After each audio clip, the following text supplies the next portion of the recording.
Monsieur le Président et messieurs, dames, membres du gouvernement, nul doute que cette vidéo n'attirera pas forcément votre attention tant il est compliqué pour nous de nous faire entendre. Cependant, je souhaitais vous faire part d'un sentiment de honte partagé avec l'un de mes patients ce matin.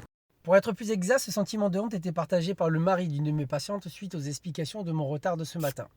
Les complications de l'état de santé d'une de mes patientes ayant motivé par le médecin traitant le rajout de certains soins et du coup ont contribué à ce que j'arrive 45 minutes plus tard ce matin.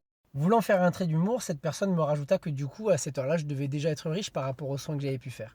Son sourire mit peu de temps avant de s'effacer lorsqu'il me demanda combien j'étais payé pour une prise de sang et que je lui ai répondu « à votre avis ?» et que sa réponse fut 18 euros. Pour le coup, j'ai beaucoup ri, mais j'ai ri jaune. Peut-être parce que dans le même temps, je venais d'entendre que les frais bancaires allaient augmenter de 2,5% en moyenne en France. Mais concernant notre revalorisation, certainement pas. Et c'est cette partie qui devrait vous intéresser. Il m'a demandé de sortir et de faire grève. Et lorsque je lui ai demandé mais du coup qui va s'occuper de ta femme, il m'a dit tant pis, il faudrait peut-être qu'il se réveille en haut. J'avais en face de moi quelqu'un qui avait besoin de nous par rapport à l'état de santé de sa femme et qui était capable de comprendre que nous devrions tous arrêter de faire des soins pour nous faire entendre et nous faire à minima respecter. Et le pire c'est que ça touche tous les secteurs. Ma question est la suivante. Il y a peu de temps je m'étais posé la question à partir de quand vous aviez cessé d'être le président de tous les Français. Maintenant je vous demande l'avez-vous vraiment été? Petite parenthèse pour votre entourage, j'espère que ma façon de m'exprimer n'aura pas été trop brutale. Je ne voudrais pas être traité de sale conne.